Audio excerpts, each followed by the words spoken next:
have a mission. We're back, baby. Danger Force reunites stronger than ever. We've been having such a good time, just fighting crime. Cool. Sounds like a TV show. Catch a brand new episode every Thursday night. Mondays, am I right? It's Thursday! As they crash down with all their might. Somebody order a... Dang it! Danger Force returns with new episodes. Thursday night at 7, followed by the new comedy Aaron and Aaron on Nickelodeon. Low-life piece of trash would kidnap all three of our moms. I think you mean a sick, low-life piece of shit. That sounds way fucking better. And boy, let me tell you, it feels good to be back. I'm feeling like $1,000,000, you know, in terms of, you know, finally coming back to the show after I abandoned the end of season 2 last summer after the Labonte Mayfield smoke installments, especially with that Booty Barker chain gang street fighting episode. I surely missed a hell of a fucking lot, and I'm guessing their secrets finally got revealed to the world by Officer Walnut. So, unfortunately, I can't go back in time and watch that because I'm already in progress with the new season. But let's fucking finish this shit, and we'll go over this episode, the Steve Park installment, the world premiere of season 3 of Danger Force, right after this. Holy goddamn shit. That was one hell of a fucking way to start the season for the Steve Park installment. This just goes to show you the Rusty Wallet installment next week to complete this mini storyline as a continuation from the season 2 finale cliffhanger that we skipped over because our schedule opened up all the way, it got warm out, and we decided to spend more time outside and be stuck in the Villains of Valley View and Ultraviolet Black Scorpion universes while returning to Camp Kikiwaka for the, what is the, I think the current, you know, 6th season of Bunked, I think it is. I think it's the current 6th season. They're still in season 6. So that's going to resume after A Million Little Things and the Goldbergs say their goodbyes. And after we, you know, resume Not Dead Yet, Nat Girl Lele first. And Saturday is just going to be tomorrow, technically later on today, you know, as our first ever, like, block on our YouTube channel. Saturdays on Saturday. We're going to do a whole video. It's going to be like, you know, a special intro combined with the reaction video for the Jimmy Spencer through Johnny Benson installments. And then there's going to be I'm going to try to be as creative with it as possible so we can make it look like a true block, even though it's probably going to get uploaded late as fuck. But anyway, let's go over the Danger Force Steve Park installment for the world premiere of season 3 while it's fresh on our brain before we start the world premiere of Aaron and Aaron for what will be their own Steve Park and Rusty Wallace installments back to back with no stupid ass commercials. So anyway, so let's start off with what happened when we abandoned Swellview for ourselves with their, you know, our own personal adventures, you know, following and supporting these people in Swellview. So when we left off on the Bobby Labonte, Jeremy Mayfield, and Tony Stewart installments that included the street fighting episode that had the Booty Barker chain gang with that incident with Schwartz that we never got any information or the story on.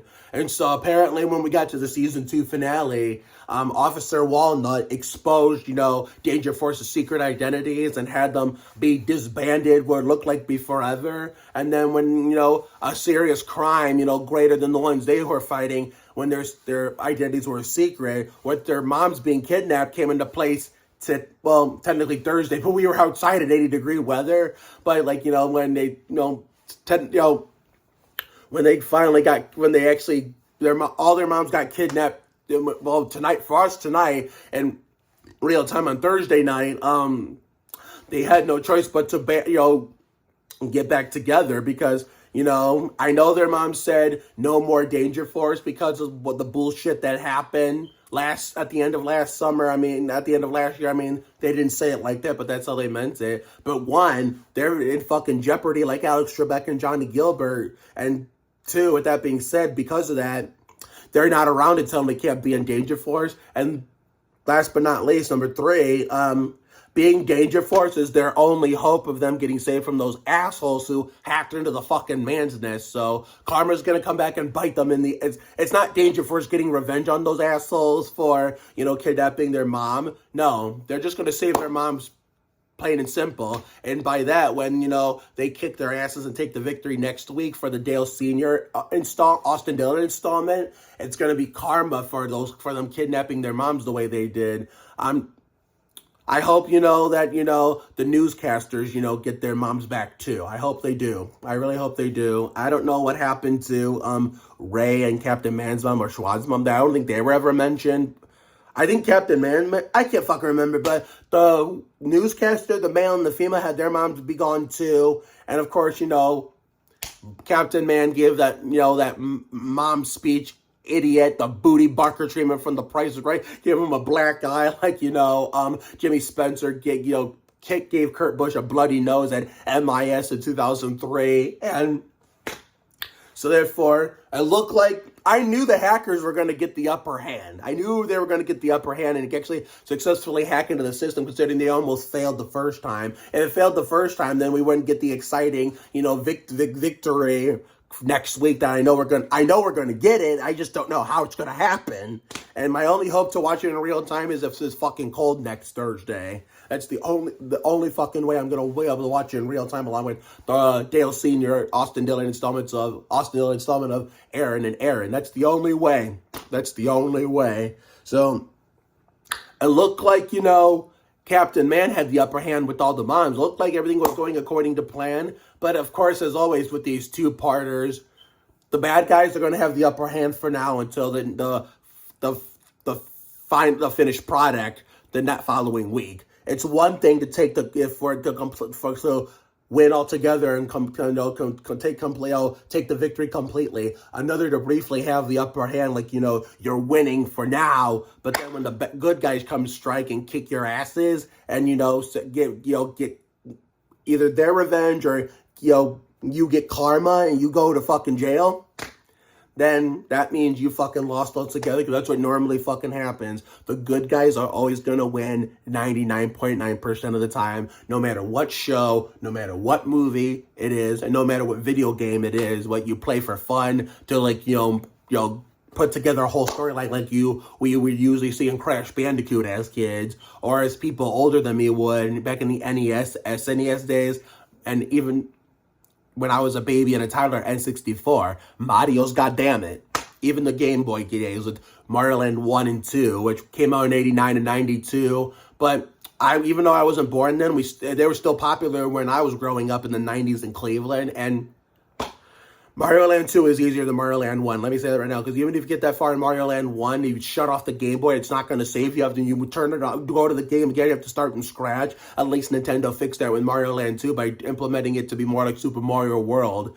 You know, it was nothing like Mario Land 1. Mario Land 1 was like the original NES Super Mario Brothers 1, you know, so therefore, even Sonic the Hedgehog.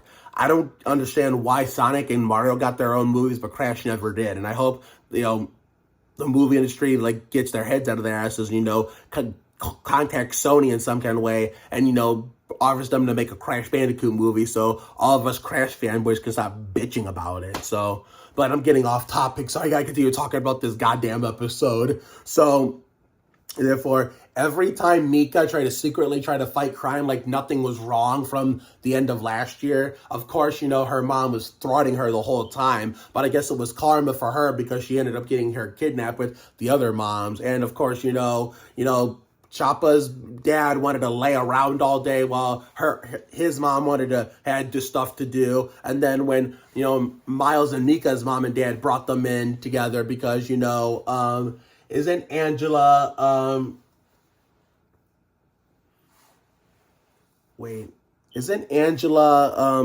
I gotta remember all the parents' names. I know, some of them, but not all of them.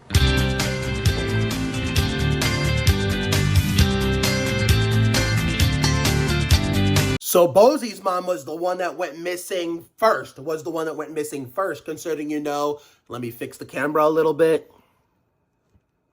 Okay, that's the best I can do. So Bosie's mom went missing first, you know, considering, you know, Celia wasn't responding to Angela and Alejandra's texting calls, and then they got abducted and shit, and so therefore, yeah, so the dads are doomed, so they're lucky nothing's happening to them at all, so they got off the hook in this one, so they well had it made, and so therefore, of course, Dangerfish is going to come to visit, Ray, and blame him because, he had all this dry erase board of list of plans to try to get Danger Force back. First, he tried to convince the moms to let him come back, but of course that shit's didn't fucking work. And then he made all those lists, and then of course kidnapping. Stupid-ass kidnapping plan of his own, he was on the list, but he never crossed it up because he never got around to it yet, but he didn't have to because, a bunch of bigger assholes did it for him, so there's that. So, therefore, when they, hooked Miles up to the machine to, teleport the moms to the basement of the mansions to make sure there was if those assholes didn't hack into the machine, I mean, there was no other way for them to try to get their victory. So they had what the fuck were they supposed to do? If they try to come up with something completely different, then Ray's got the upper hand, and that's going to take away the excitement and the fun and trying to have the good guys beat the bad guys' asses, get their revenge, or have the bad guys get karma when all's said and done, when all the moms are saved. And I don't know when they do get saved. I don't know how they're going to react with, Danger Force getting back together. We'll just have to wait and find out in the Dale Sr. Austin Dillon installment next week, weather permitting. If the weather's good, then we're going to binge watch it on the DVR. If the weather's bad, then fuck it. We'll go in that messy office and studio and watch it there. So anyway, I'm going to edit and upload this before we get to the world premieres of Aaron and Aaron for the Steve Park and Rusty Wallace installments of that. And guess what? No stupid-ass commercials, or you don't have to fucking fast forward it. And when we get to the outro of that video, we're going to do the long extended outro that we did with the Rob Riggle basketball birthday tribute you saw earlier today. So catch you on a little bit.